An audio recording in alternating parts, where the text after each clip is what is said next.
Welcome to the Profit Desk. I'm Dexter. And I'm Daniel. We thank y'all for continuing to rock with us.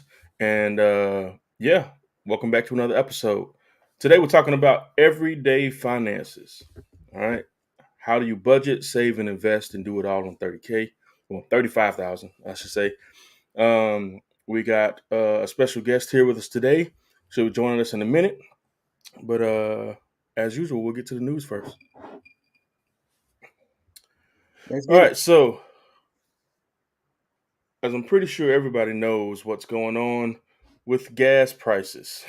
um, it's getting kind of ridiculous Yeah. at this point. Um, and there doesn't seem like there's going to be any reprieve in sight anytime soon. What are your thoughts on that, man? Yeah, it's real interesting how all this is happening at one time, right? You got you got inflation happening, which increased the cost of everything. Just the cost of living has increased year over year exponentially. Um, it seems like, and then um, you have this war over in Ukraine that has caused some sort of panic as far as oil and gas is concerned because of the supply we get from the Soviet Union. Yeah, So it's an interesting thing. If you look at a lot of people's posts, you see a lot of people posting how um, the price of gas for half a tank in some cases have made like say for instance out in California for half a tank you may have to pay upwards of $100 or close to that. right. So you now have to take out a loan for gas, which is which Yeah, is not which is not funny, but you try to make light of the situation. One thing we can do, we as a people, we can even in the middle of a struggle, we can find a bright spot in it, right? We can always yeah. make a joke or try to make it as lighthearted as possible. And I believe that's one of our superpowers. Oh, definitely, 100%. And I think it's quite possibly a superpower that the rest of the world doesn't always understand. Yeah. But yeah, that's definitely one of our superpowers. Um, and I know that there's going to be a lot of our president's going to get a lot of the blame for this. Mhm. Um, the leader always does, right? It's always top down. Yeah. But there are so many combinations of things and factors going into why our oil prices are the way they are. Starting with, um, you know, cutting off our oil from Russia on down to OPEC, um, stopping the pricing war and stop trying to push for lower prices. Um, there are a myriad of things that are happening. It's like the perfect storm Yeah. to raise prices. On top of that, we've got inflation going on, which um, we'll touch on quite a bit today. But there's just so many things. I'm not going to bat for for our president. I'm just simply saying that we got to look at the whole picture um, on this thing. Um, and as long as the situation is what it is between um, right now Russia and the Ukraine, um, any reprieve from that is going to be off the table because our focus is somewhere else. Sure. Um, and in addition to that, in other news, what else do we have going on here? Oh, American Airlines has decided to bring all unvaccinated pilots back to work Hmm. um, in an effort to keep up with travel demands. They decided to bring them back to work. And on the opposite end of the spectrum, Delta not doing so has caused their pilots to go on on strike or at least protest outside of um, the airport in Atlanta. What is it? Hattiesville, Hartsfield, Hmm. in Atlanta. So they're supposed to, up to 200 pilots were out there, man. It's crazy. You say 200? Yeah, nearly 200 pilots were in rotation at some point, protesting Wow. in Atlanta. Yeah, obviously not all at once, but they were lined up probably 30 to 50 at a time Sure. protesting. You know, What do you that's think, man? yeah, that speaks a lot to the demand that pilots go through. And it's kind of unseen thing, right? We get on the Yeah, plane. We never think about the pilot until there's turbulence. right, right, Yeah. As long right. as the plane takes off, goes through the air, lands, it's always a good flight. Even if there's a little turbulence on the way up and on the way down. Um, as long as we land safely, there's a good flight.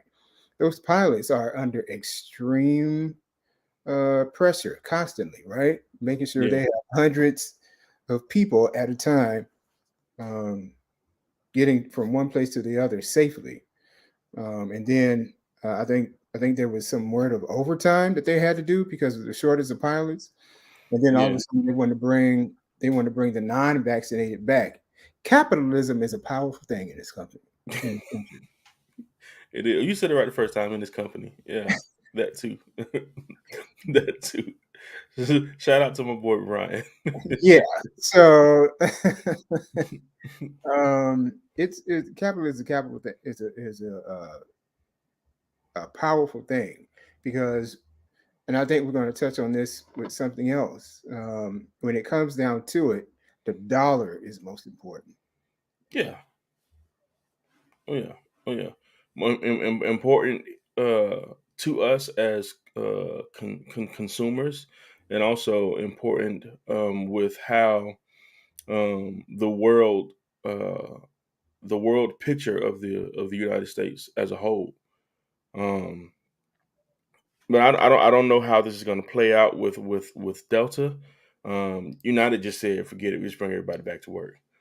Right. And I heard there was some stir about um, a great number of travel restrictions being lifted, um, and that's I mean obviously that's partially due to um, the situation with Russia and Ukraine. But yeah, lifting travel restrictions as far as the coronavirus is concerned, and um, people are free to travel. Um, I know I myself have a few flights booked.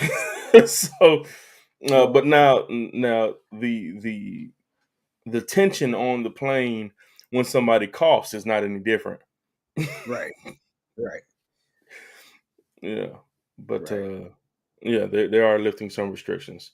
So we'll get a, I guess it's, you can't really say normalcy, but according to, who was that, Newsweek? Newsweek says that they feel like the coronavirus is the new norm. So people are starting to kind of settle in Correct. and kind of get used to it. Yeah.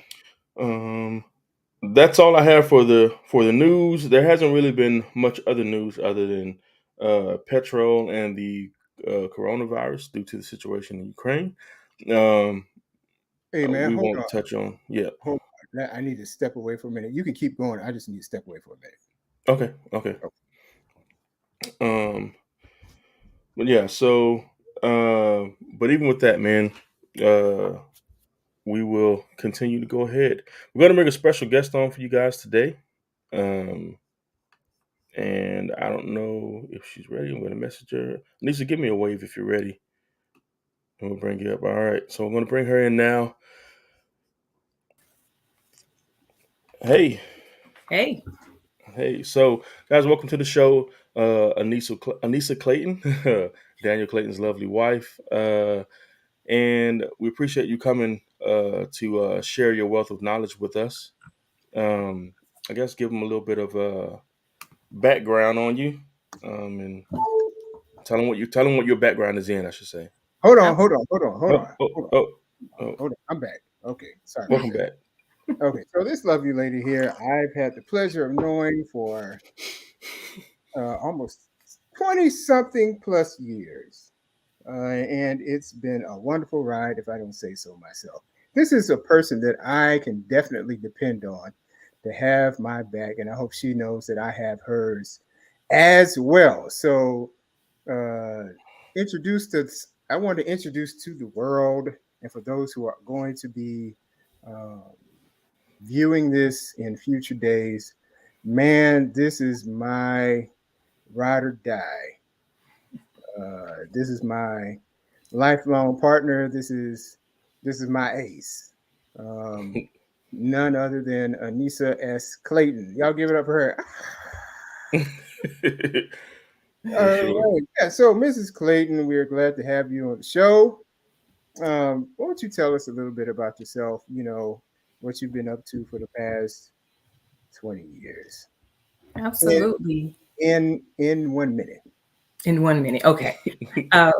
Thank you again for having me on tonight. I feel I'm very excited to be on with you guys, Dexter and Daniel.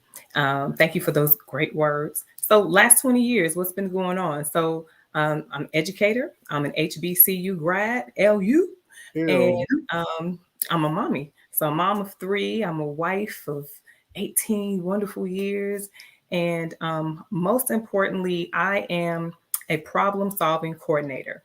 And what I mean by that is when it comes to people having issues or questions, as it comes to finances, planning, budgeting, just legacy roundtabling, if you will, with ideas about wealth or where do I start? How do I get out of the situations that I've been in and things of that nature. I don't know everything, but I do like to surround myself with people that have tools and resources that can provide them with the information that they need.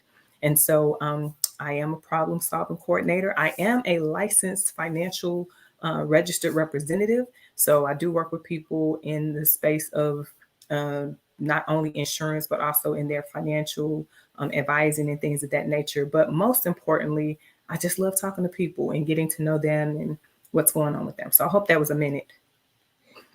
When you say licensed, what does that mean? Oh, license. So I took the test for the state. So I am a licensed agent, meaning that I can actually help you walk through your plans. I can help sign you up. I'm a representative that can do that when it comes to securities licensing. I am a registered representative with FINRA, which is a federally recognized institution. So I'm not losing my licenses for nobody. So yes. So, but I'm able to do that. I am state recognized. If you look me up on the Google, on the web, and all those things, you actually see my licensings and credentials. Awesome. Okay. Well, we're gonna start off with some questions, and we will see what your thoughts are on the topics that we have for today. Absolutely. Um, Starting off with the first question: what are just some basic things? And we're doing this from the premise of a person.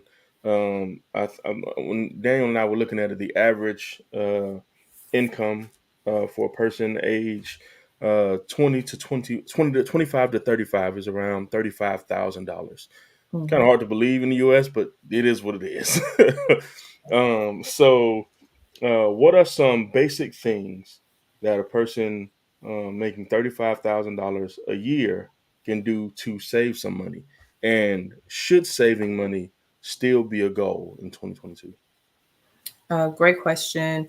When I think about that question, I think about myself as a 21, 22-year old, fresh off the boat, fresh out of college. And my first employment, I was an educator, and my annual salary was literally 26,000 and some change. So 35,000. If I was making 35,000 at that time, I probably was like, "Oh my gosh, I'm rich," thinking that way because coming fresh out of college.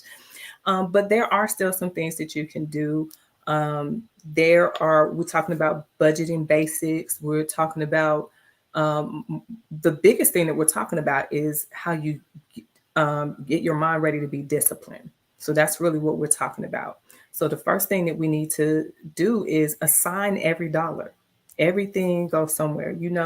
Even if it's a 35,000, a year salary that you're signing up for, if you go with the health insurance, if you have your estate taxes, we're talking about before any of those things are taken out of there, you're left with an amount that's not quite as equal to whatever that salary, that annual is.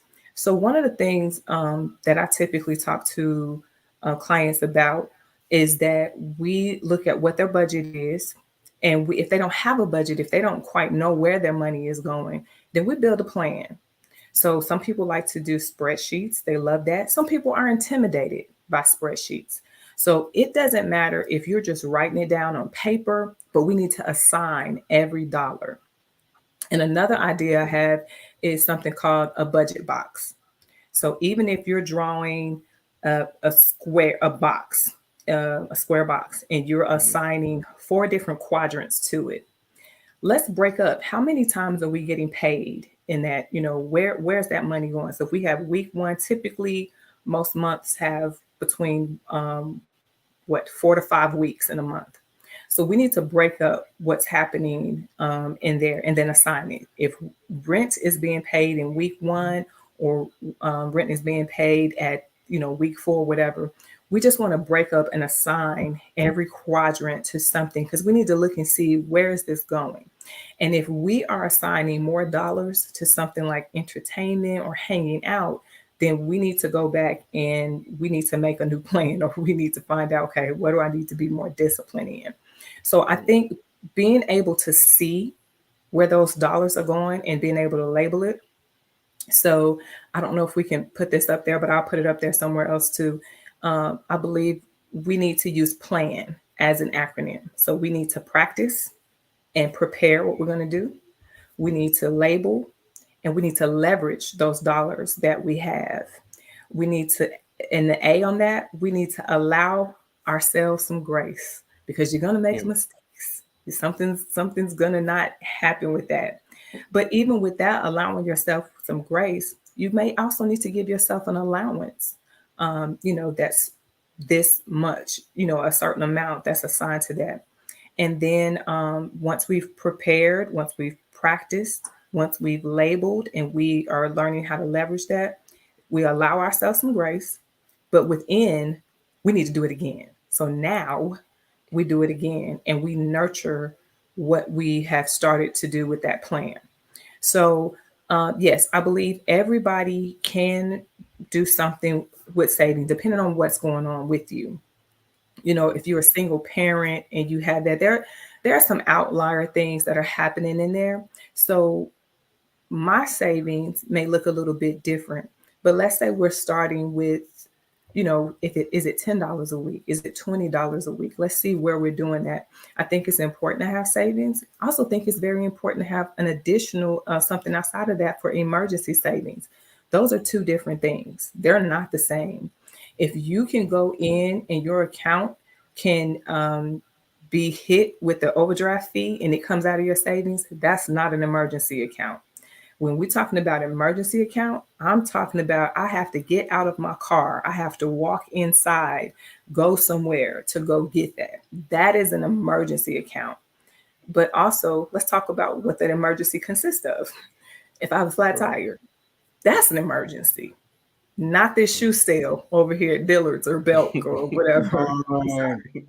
I know. I like shoes. I like shoes. I've been trying to get a PS5 for the longest. That's a pretty big emergency.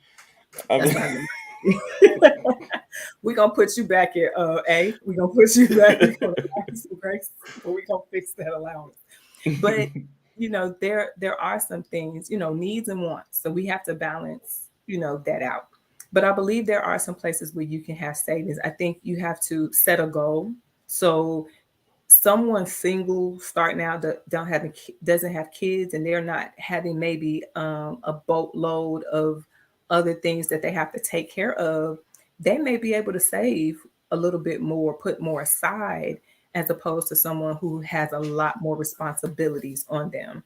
So everybody is different, and you can't give everybody the same plan. That's why you want to make sure that it's individualized for each person. Okay. Okay.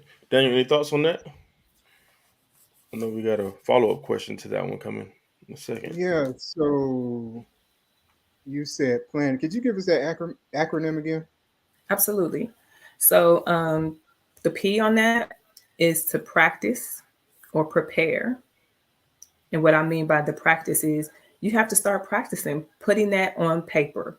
Put it on paper. That could be part of that too. Put it on paper. You need to be able to see it.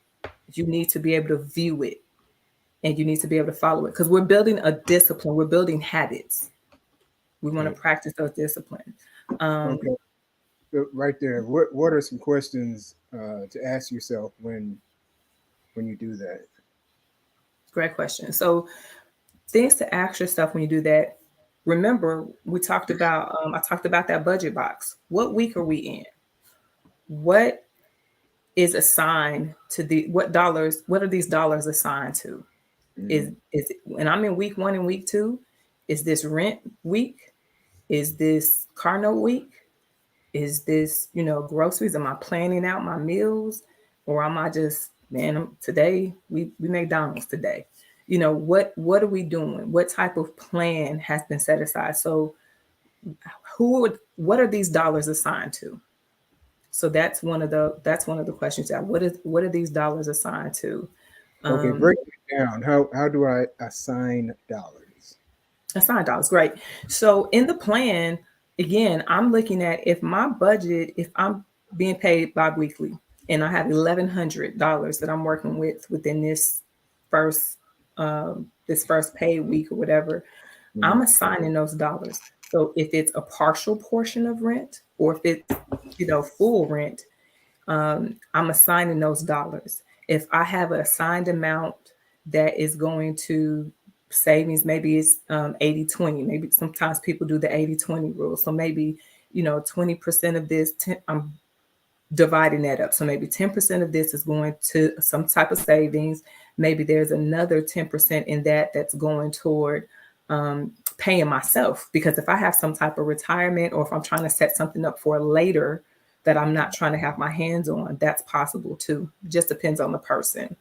And then that 80% is going towards those bills. So I'm looking at what bills. If I'm paying utilities, I'm assigning that. So, Duke, if they're getting their $50 this week, this is their week to get their $50.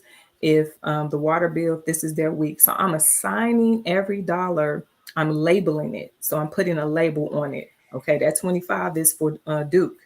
This 25, and I'm sending that out. I'm paying off those different things because I need to see it. Mhm. I need to see it. And if I have other people who are in my home that we sit down and talk, in our home, we have money meetings. We sit down, we do it. And a lot of times, sometimes it's uncomfortable at first, but you need to be able to do that because you have to get everybody disciplined, Mhm. everybody at home. So let me say that you have to get everybody under the discipline. Everybody has to get disciplined. Everybody, it can't just be you by yourself who have this great plan and you're excited and you're ready to go forward, and everybody else is looking at you like you're crazy. You have to have everybody come into agreement with what is happening so you can move forward. All right. Well, that actually leads right into the next question you touched on earlier, about emergencies. And I remember back in the day when I was growing up, I used to always watch what is it, the Money Market Channel, CNN. Mhm. And I used to always see Susie Orman. She would always say, "Hey, you need a emergency fund of at least 6 months." In 2022, do we still need an emergency fund? I think you touched on. You said yes. And how much of an emergency fund do we need if we're going to survive in today's times? Is it still 6 months or is it longer?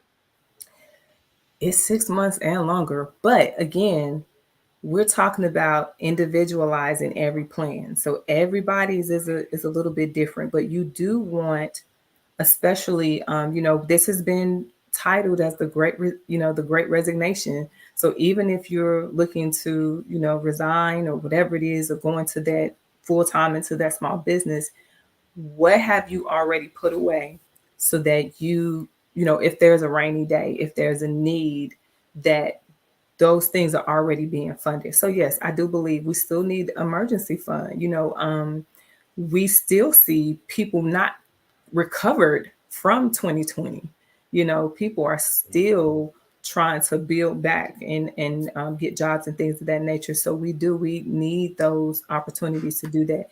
Now, is someone at 35,000 probably going to be able to put as much away as someone who may have been a higher bracket? Maybe not, but we still can develop a plan. We still can look at, okay, but also let me say this, your needs or the things that you're doing, it should not be as equal to someone who's 100,000. Like if we're doing that, we're just living outside our means anyway. That's a whole nother issue that we can't even talk emergency fund. It's emergency to talk about the mindset on what that is. So that's a whole nother conversation in and of itself. But yes, I do believe we still need we still need a plan. We still need to have something emergency, especially if you have a family. There are different needs that come up and things of that nature. So you want to have something that can be in replacement, or at least until you can get it back, until you can make that back. Mm-hmm. Did I answer the other part of that? I'm sorry. Go ahead, Dan. I think you were asking. Yeah, you answered it. It sounds like people living above their means, and in the social media era that we live in, Instagram specifically, Instagram, TikTok, you have a lot of people who portray a certain lifestyle, and you have the masses between that age group of 25 and 35 who want to live that life, not knowing that it's just front facing. That's all it is. It's a picture. It's not real life. So how you're saying something about mindset. How do you get in the mindset to develop the discipline, which develop the habit to say, hey, listen, they may be doing what they're doing, but don't believe everything you see, because everything you see is not real. So how do you get people out of that mindset? Is it the people that hang around? Is it the conversations they have? Do they need to get off of social media altogether, which is probably not going to happen? How do you help those type of people? They're looking for help, but all they see is what's going on Instagram. Right. Absolutely. Well, the same way that you're able to scroll and see everything that, what people are wearing, there are some very educational people that are out there too telling you, hey, stop scrolling. Let me tell you about, this budget, or let me tell you what not to do, and let me talk to you. So the mindset has to set in before you get on social media, because then that's going to trigger how you're choosing what you're listening to. You choose to what? Yeah. The content that you're choosing and how you're feeding yourself. I remember, Daniel, with you last year, or even before last year, you went through and pretty much purged. You stopped unfollowing some things because your mindset began to change, and there are different people that you started following. And I even remember hearing, I was like, oh, you're not listening to, and you were like, no. And even with the books and the matter of things that we listen to, even in our cars, all of those things began to change. So it's not only the circle around you, but it's the circle around you that you have to decide to change too. You have to change what is in what's in your circle, not just the people, because you can't always change the people at first, but you can change what comes in your ear. You can change what is in your visual, and you can change what comes out of your mouth. So if you're deciding to, I don't want to say I can't go, I can't afford it, or no, I don't have no money for that. You can change. We taught our children that that's not in the budget right now. So there are some things that we can say, that we can start doing it. That's not on the calendar right now.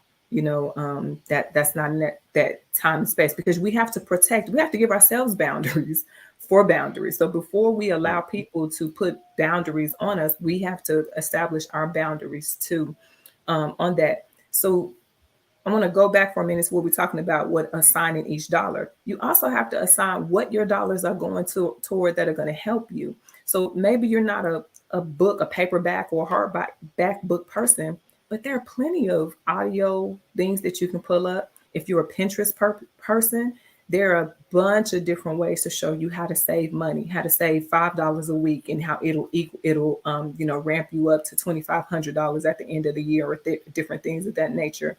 So there's a lot of information out there, and it's only hidden from us because we're not looking for it. So it's a lot of information that is out there.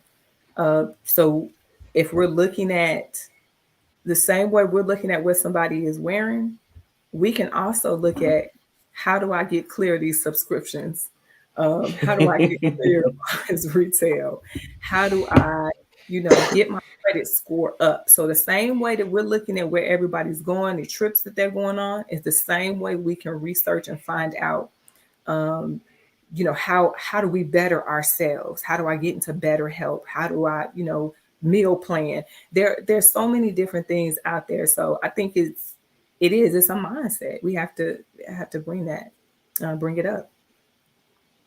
Can we pause for a second? You mentioned credit scores, and this is something that I've bumped into a couple of people this week. So I just want to say, yes, fix your credit, repair your credit. More importantly, work on the habits that got you into situation with your credit. And don't develop an unhealthy obsession with the number. See people Absolutely. all the time checking their credit score every day, every few hours, saying, "Hey, I lost 5 points. What's going on?" Like, credit is a tool to be utilized. Those points will fluctuate as you utilize it.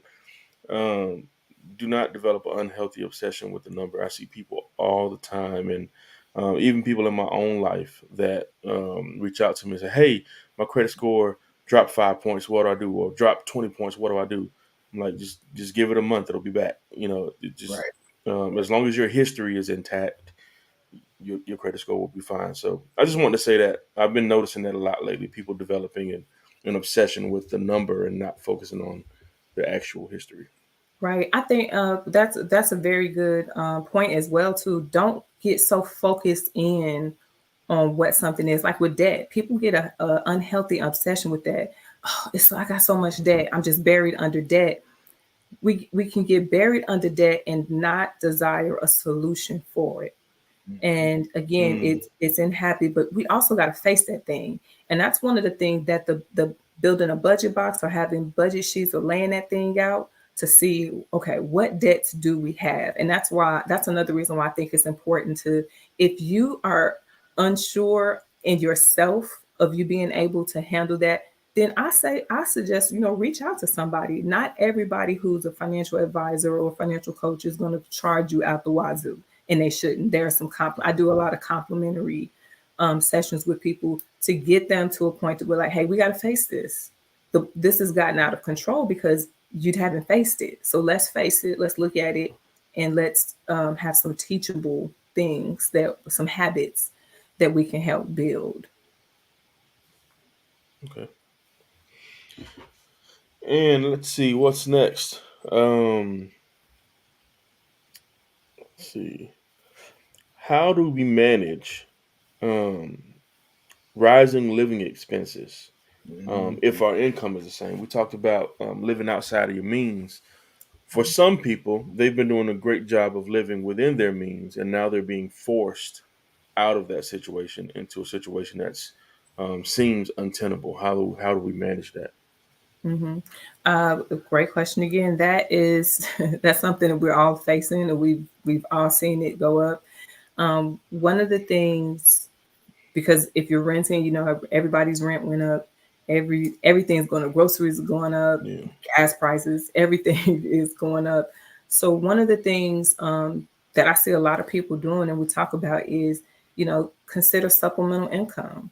What things are out there. maybe, driving is not something for everybody. Uber or Lyft may not be something for everybody, but there possibly, are some things that are out there that can help to bring in some additional income, that where you may have flexible means to move around. You may be able to do something remote on that.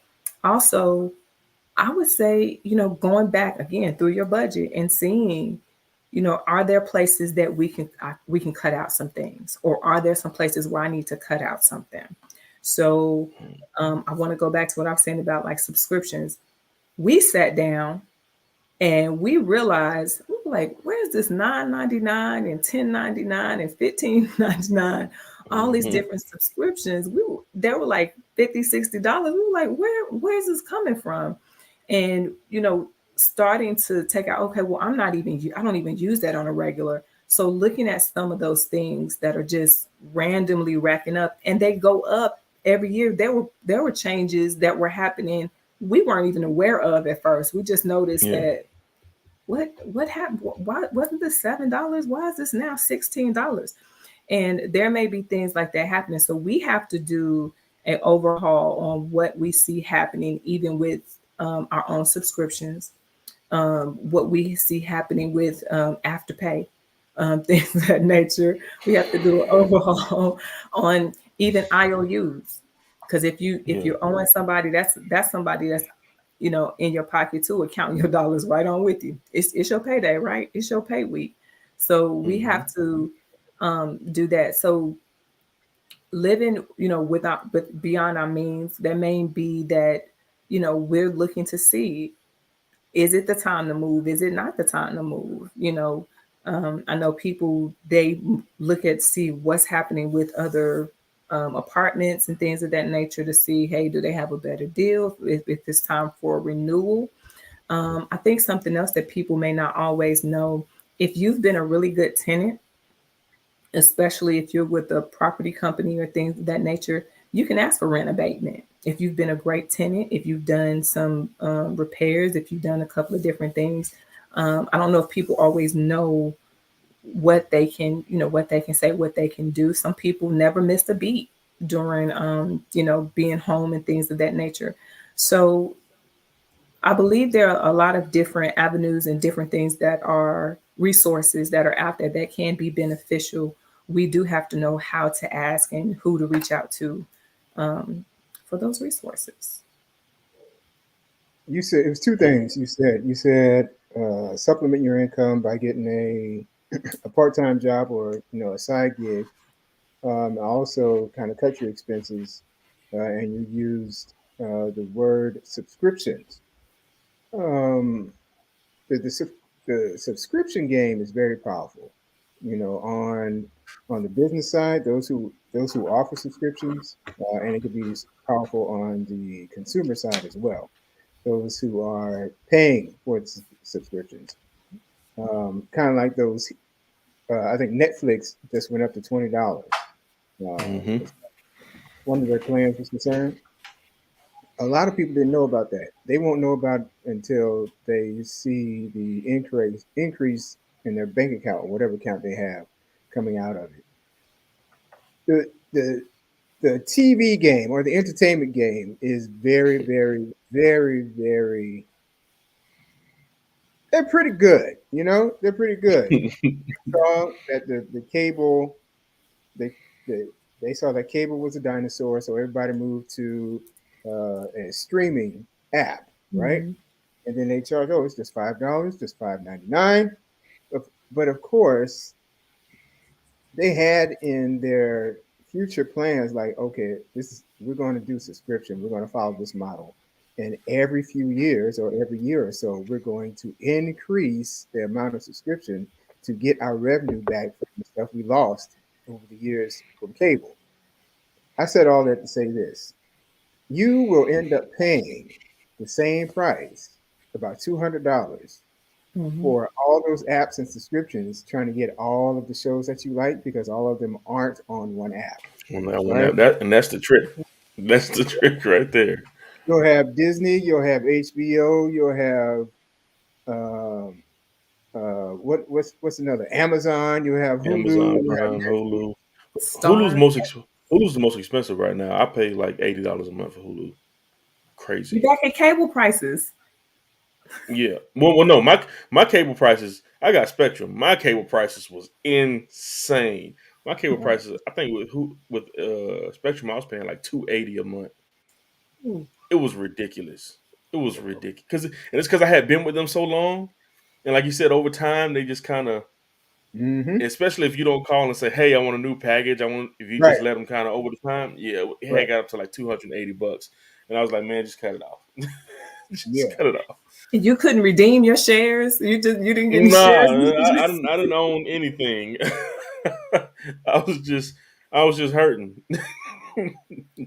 Yeah. So having the discipline to really look at, and like you said, it could be painful at times because you're really looking at how much you're spending um, month over month. Like you look at the last 3 months, you look at your bank statements, look at the last 3 months, you write everything down, find out what you're spending, and then you add all that up, right? And you find out, oh man, I am spending this much in eating out. I'm spending this much in entertainment. I'm spending this much in my nails. I'm spending this much in getting my hair done. That was for the women.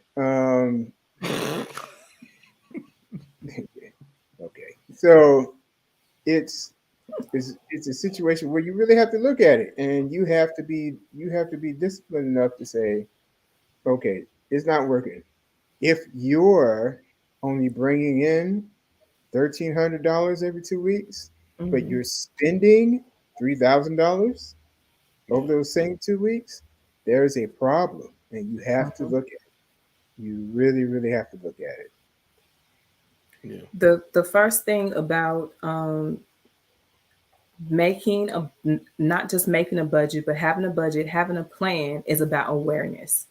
You Mhm. have to become aware that okay, there is a problem. If every time you get ready to go out, somebody's got to help you pay your way, or you like, ooh, I'm going here, but I don't know if I got to make a choice between the lights. And there's some regular necessities that need to be taken care of in order to make some rational decisions. Um, the Thinking about, just as we were talking about subscriptions and things of that nature, if a person is afraid themselves, like, I don't want to sit down and face it, I would say two things. You need to get a piece of paper. You need to have one where you're writing down your budget, but not only that, you need to have a calendar, because even as you're going through these different responsibilities that you have that we've put on ourselves, you need to also see, when is all of this coming out? Because I guarantee you, the main problem with a lot of people in their budgets is they feel like they're being attacked, like somebody's jumping, coming out from they're being ambushed. Oh my gosh, I didn't even remember that. Pull out that mhm, calendar and look and see, when does this say this is, oh, that comes out on the 9th, and then the next one comes out on the 8th, and then the next one. You'll have a whole week loaded up with different things that are coming out, and you're there you going go. to lunch thinking, oh yeah, I'm about to get this salad. No, you're not, because Adobe, they got your salad. They got your salad money. So, it seems funny, but really that can happen. And now I don't want y'all to be mad, but that's real. It happened to me. I was like, I just got paid. Where did that? Mhm. Because there were so many things that were lined up. And when we started Xing out some things, I was like, oh, okay. Like, oh, we had an extra $30, an extra 35. No, that money was always there. You had it assigned somewhere that wasn't aware. So we have to become aware of where we are. And again, we're not trying to beat anybody up. We're not trying to make anybody feel bad, but we have to put our big boy pants on. We have to put our big girl underoos and whatever we're gonna do. We have to put those on, and we have to get down Put that right to there, what it is. underoos. You can't go get your nails done every week. Maybe you can't go get every 2 weeks or whatever it's gonna be. Maybe you gotta cut back on a lace wig here or there. You got to learn how to do some proper upkeep or whatever it's gonna be. And that's just the reality of it. That's the reality of it. What They about like them when you wear lashes? your own. The Huh? lashes. Oh no, What not the about the lashes, lashes? man. All right.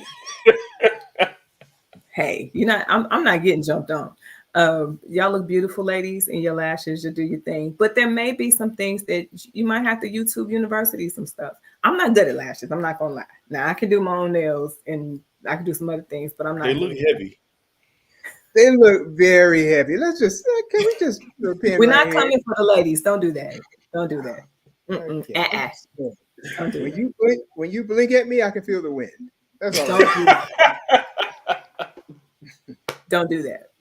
No, ladies, you are beautiful. You're beautiful. You We're gonna are. get this Ladies, you're budget beautiful. together. We're gonna get this budget together. Not gonna mess with them. But yeah, we could say the same thing to the gentlemen that like to Beijing and spray stuff. But Whoa, hey, we're not here for whoa, that. whoa. We're not here for that. We're not The here for that. the Beijing gentleman. Just some Hold humor. on. It's Hold okay. on. I just thought this was a perfect moment to share this.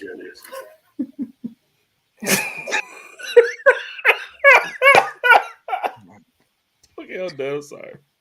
Okay. All right. Here's the one in the middle. All right.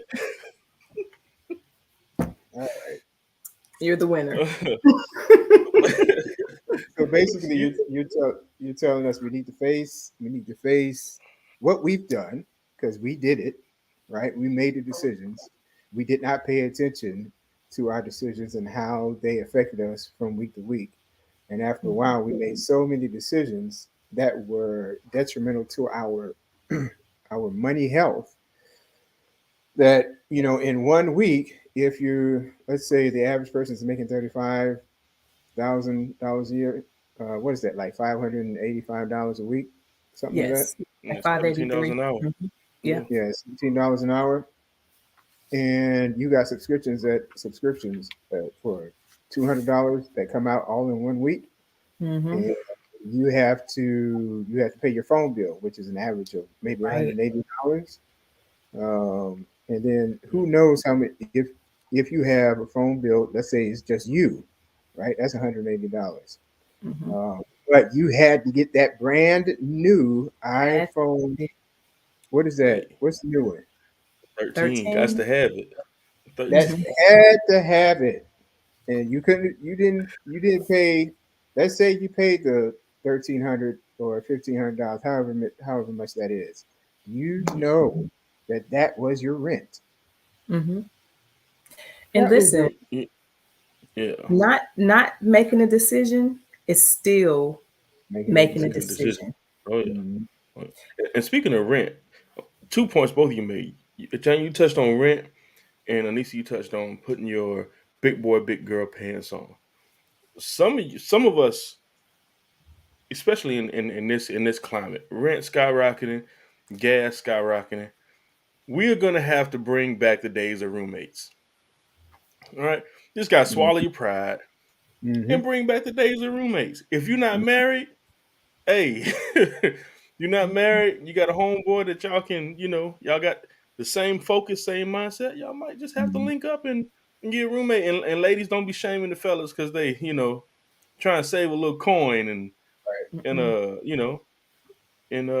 and tag team some rent. You But know, go Dexter, ahead. you make a really good point. There was something that I read. I can't take credit for this, but I will share it because when I saw it, I thought, oh, that is brilliant. I wish I would have thought that way when I was younger as well. They were talking about how, hey, if you're a single mother but you're trying to get into other spaces to make additional income, they were talking about how team up with somebody else that's like mine, like what you're saying. Team up with somebody else. Y'all buy a house, maybe do an Airbnb, do something in nature. And I thought that's brilliant. You don't have to necessarily, live there yourself, but that's a way to establish, get yourself established. Get with some people that's, same business minded, trying to move the way that you're trying to move, link the way that you're trying to move. And I'm gonna say this, and then I'm gonna be quiet for a minute. We got to stop taking on other people's debts and bills as well to try to help them get, because some of the debt that people have, it's not their own. They were trying to help somebody else come up and they got left with the bag that's not their own. And so that's a very real thing as well too. So even for those people, just being aware of what that is, there may be some things like, hey, I can't carry that burden anymore. So we have to even have some real conversations with those people. Like, I can't carry that anymore as well. Yeah, and I think we've also developed a culture that we no longer celebrate teamwork and collaboration. It's the self-made millionaire culture, the I did it alone, Mhm. and not too long ago, and this is going back to the roommate thing. Not too long ago, just about every other state except for southern states, everybody had a roommate. If you were up north, you were Yeah. in New York. If you were in San Francisco, if you were all on the West Coast, everybody had a roommate except for us down here in the South. Mhm. um, so, and as far as, at least when you're talking about business as well, you have to collaborate with like-minded people. This is not the climate to go at it alone. Mhm. Especially if you want to. What do they say? What's that saying? If you want to go fast, go with friends. If you want to go far, go alone. Well, I don't know how true that is. Going with friends can get you pretty far, Mhm. but you have to find some like-minded people, and you have to get rid of that pride of trying to say I did it all by myself. You kind of gotta, yeah. There is Absolutely. there is a small group of people in our community. When I say our community, in the African American community, who have established the fact that collaboration over competition is essential, right? Hmm. And there is a group of people who realize that financial intelligence or financial acumen is very important, and being around the right type of people who are doing what they see people doing what they want to do, and they find a way to get to those people, whether it be conferences, masterminds, or kind of like what Nisa was talking about earlier. You start following them on social media, and you start Mhm. inoculating yourself from uh, the disease of not knowing. Yeah. Uh, Ignorance. yeah, Mhm. he's ignorant. So you start changing your mindset, even by those little small practices. I think we talked about that before in another show. You develop a habit one small piece at a time, Mhm. and able to, if you want to build that budget, you have to start small. Like Anissa was saying, you have to maybe start with $5 a month, and then ramp that up to $15 a month in 3 months, and then ramp that up to $35 a month. However you do it, of Yeah. course, you said case by case basis. You have to develop first of all that discipline. That discipline, that foundation of discipline, can be built upon even at 35K. You can build that 35K with a side gig. You can make 40K next year, right? Mhm. And then Yeah. save more. Then that side gig turns into more less of a hobby and more of an enterprise after a while. And then Mhm. you'll be able to supplement your income with your side gig. And then all of a sudden, 5 years from now, you're making as much in your W two as you are, where you're making as much in your side gig as you are in your W two. And then all of a sudden, because of the habits that you develop at $5, now you're making 55. Oh, you're making 55 on your side gig and 35. Should I leave or should I stay or should I go? Mhm. Yeah. Right? And Yep. it's a situation because you develop those small disciplines incrementally over time. It compounded over time, and therefore now you're an overnight success to the people that were around you. You had to leave for a certain time, and then you come back in some. You come back and you're smiling all the time. Your attitude's Mhm. great. Carry yourself differently. you know, and it's a situation where, hey, oh no, Johnny, where you been? And all that good stuff, you know. And then all of a sudden, well, you know, just been out here working, ain't he? Yeah. That Yeah. that's a really good point because you one of the other thoughts that I had too was when we're talking about, you know, what can you do when you're in a position where you're only making 35,000. Look at the company or the business where you are. Sometimes they allow like education, they'll pay for your education and things like that. Look at some things that you want to, if if you want to stay within that company or within that organization, if they are willing to help you get some other licenses, if there are certifications, letting you go back to school, take advantage of those. You have to enter into this workforce now with a goal in mind.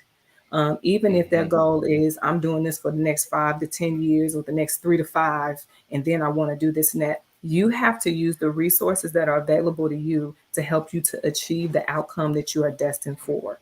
So you got to go in with the now don't go in there telling them I'm only gonna be here 3 to 5. That's all y'all getting out of me. You can't, don't do that, because there are definitely some things that you have to glean from that, and then take that and continue to build upon it. But every place that you go, you should leave it better than the way it was found. They should be made better because you were in that space. And so you put your time in, you grow from there, and then you take it up the next level to wherever you go. I would even say to piggyback off of what you were saying, um, we have to stop treating jobs like careers. Um, if you're in a career, that's fine, that's great, that's Mhm. wonderful. But if you're in a job and you know what's in the job, you know if you're making $17 an hour, and 5 years from now you'll be making 17.50, Yeah. then my advice to you would be to, after 12 to 18 months, start shopping. Mhm. What is the first thing that they ask you when you get an interview? Well, not the first thing, but near the last thing they ask you. But it's the most important thing to ask you. Where you see yourself. What was your previous salary? Hmm. Mm. Because it's the baseline. Because so if you're at a job for a year, they'll probably give you what, 5% raise, if they give you a raise every year. If Hmm. they, But yeah, if they give you a raise, right? So, but when you change jobs, that increase is generally around 20%, right? So start shopping because now you got the experience, you can build off of it, Hmm. and you've also got some negotiating power. If you've done what Anissa said, and you're leaving that company it was when you came, Hmm. you've got a little bit of negotiating power. Maybe they won't give you 20%, but maybe they'll give you 10%. Right. Maybe they'll give you a little bit of a bump, right? But you do have some negotiating power. And if you've learned and you've gained some experience, then you've also got the available knowledge to go forward and leave if you need to.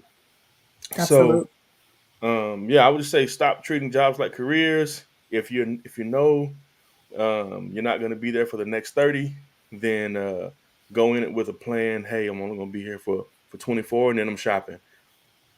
So I think I that's mean good. 24 months, not 24 years. Right.